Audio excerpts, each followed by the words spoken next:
Halo sahabat pembelajar, welcome back to Hakim Story Channel, sebuah channel yang mengajarkan masa lalu dengan cara masa kini.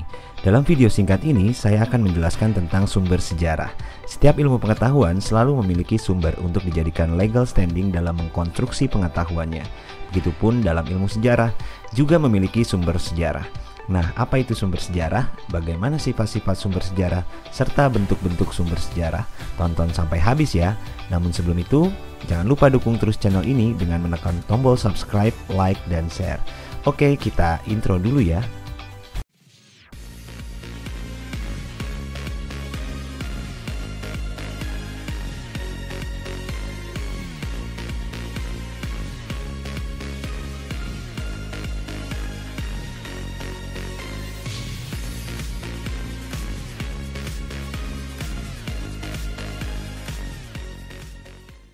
Untuk merekonstruksi kembali peristiwa-peristiwa masa lampau menjadi suatu kisah diperlukan adanya sumber sejarah, bukti, serta fakta-fakta sejarah. Dari sumber-sumber sejarah dapat diperoleh informasi yang menjelaskan tentang terjadinya suatu peristiwa tertentu. Penggunaan sumber sejarah dalam belajar sejarah menjadi sangat penting karena sejarah merekonstruksi peristiwa yang benar-benar terjadi pada masa lalu. Informasi yang diperoleh dari data atau sumber sejarah adalah keterangan sekitar apa yang terjadi, siapa pelakunya, di mana peristiwa itu terjadi, dan kapan peristiwa itu terjadi. Seluruh keterangan inilah yang dijadikan dasar untuk merekonstruksi peristiwa masa lalu menjadi sebuah karya sejarah. Oleh karena itu, karya sejarah merupakan sebuah karya non-fiksi. Sumber sejarah adalah sumber yang digunakan para sejarawan dalam merekonstruksi masa lalu yang berkaitan dengan apa yang pernah terjadi di masa lalu. Sumber-sumber ini yang nantinya akan dipilah lalu dipilih untuk dijadikan dasar para sejarawan dalam menceritakan peristiwa di masa lalu. Menurut Zidi Ghazalba, sumber sejarah adalah warisan yang berbentuk lisan, tulisan, dan visual. Sedangkan menurut Muhammad Yamin, sumber sejarah adalah kumpulan benda kebudayaan untuk membuktikan sejarah. Pendapat tersebut juga serupa dengan pendapat Muhammad Ali yang mendefinisikan sumber sejarah adalah segala sesuatu yang berwujud dan tidak berwujud, serta berguna bagi penelitian sejarah Indonesia sejak zaman purba sampai dengan sekarang.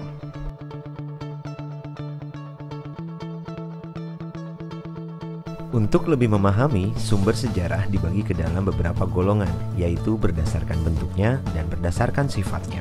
Sumber sejarah berdasarkan bentuknya terbagi menjadi 4 bagian, yaitu sumber tertulis, sumber lisan, sumber benda, dan sumber visual atau audiovisual.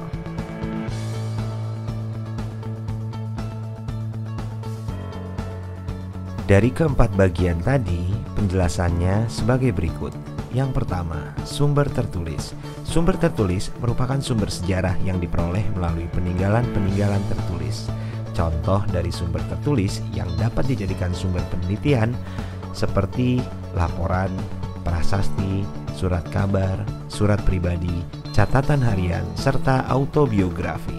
Yang kedua, sumber lisan. Sumber lisan merupakan informasi yang disampaikan oleh pelaku atau saksi sejarah. Sumber lisan ini dapat dikumpulkan melalui wawancara. Yang ketiga, sumber benda. Sumber benda merupakan sumber yang diperoleh dari benda-benda peninggalan kebudayaan masa lalu.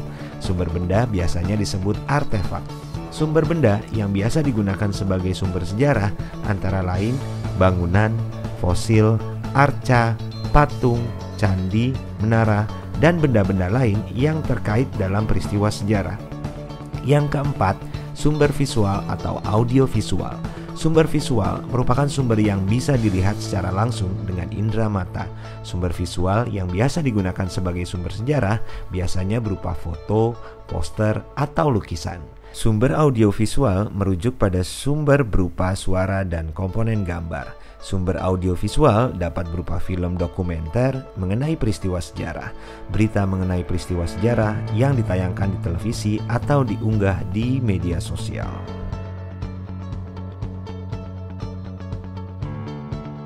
Penggolongan yang kedua dari sumber sejarah adalah berdasarkan sifatnya. Berdasarkan sifatnya, sumber sejarah terbagi menjadi 3, yaitu sumber primer, sumber sekunder, dan sumber tersier.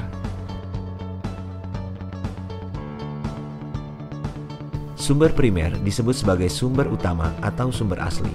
Sumber primer adalah sumber yang menunjukkan kesaksian langsung para pelaku peristiwa sejarah. Sumber primer berisi materi mentah yang dihasilkan sejaman dengan peristiwa sejarah. Oleh karena itu, sumber primer memiliki arti penting bagi sejarawan.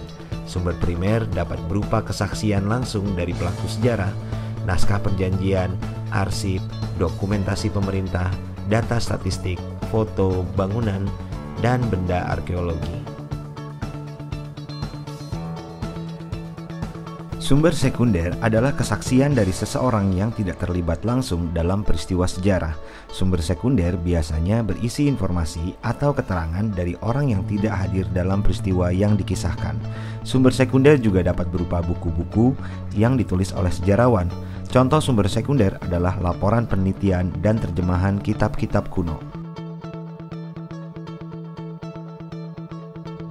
Sumber ketiga adalah sumber tersier. Sumber tersier berupa buku-buku sejarah yang disusun berdasarkan penelitian para ahli sejarah tanpa melakukan penelitian secara langsung. Jadi, penulis buku sejarah tersebut menghimpun penelitian sejarawan-sejarawan lainnya. Contoh sumber tersier adalah buku-buku sejarah nasional jilid 1 sampai jilid 6. Dari ketiga sumber berdasarkan sifatnya, sumber primer memiliki tingkat kredibilitas paling kuat dibandingkan sumber yang lainnya karena adanya keterlibatan langsung para pelaku atau saksi dalam peristiwa sejarah. Oleh karena itu, sumber primer dinilai sebagai sumber terbaik yang dapat digunakan dalam penelitian sejarah. Karya sejarah yang menggunakan sumber primer memiliki kualitas lebih baik daripada karya sejarah yang menggunakan sumber sekunder dan sumber tersier.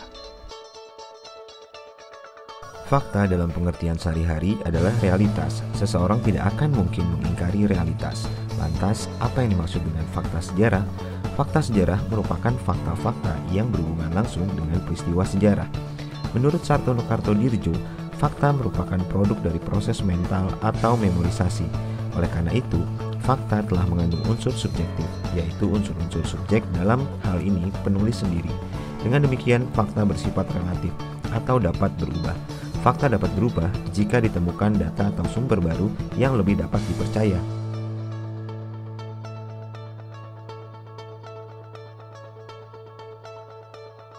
Fakta sejarah terbagi menjadi dua, yaitu fakta berdasarkan sifatnya dan berdasarkan bentuknya. Fakta berdasarkan sifatnya terbagi menjadi 4, yaitu fakta keras, fakta lunak, inferensi, dan opini.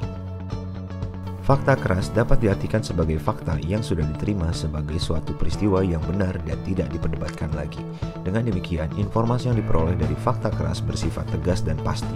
Contoh dari fakta keras ini adalah Proklamasi Kemerdekaan Republik Indonesia tanggal 17 Agustus 1945.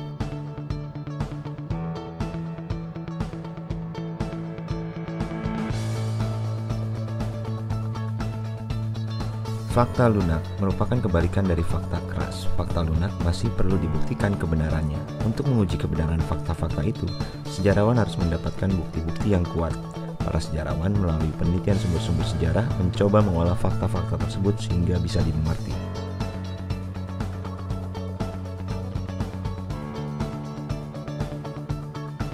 Inferensi merupakan ide atau gagasan yang menjembatani antara fakta yang satu dan fakta yang lain. Fakta yang terdapat dalam inferensi didasarkan pada pertimbangan logis.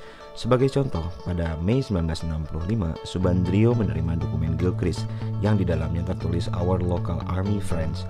Selanjutnya pada tanggal 30 September 1965, terjadi kudeta berdarah. Dari dua fakta tersebut, sejarawan kemudian membuat kesimpulan bahwa TNI Angkatan Darat terlibat dalam upaya kudeta tahun 1965. Opini adalah pikiran, pendirian, atau pendapat pribadi yang tidak didasarkan atas pendapat umum.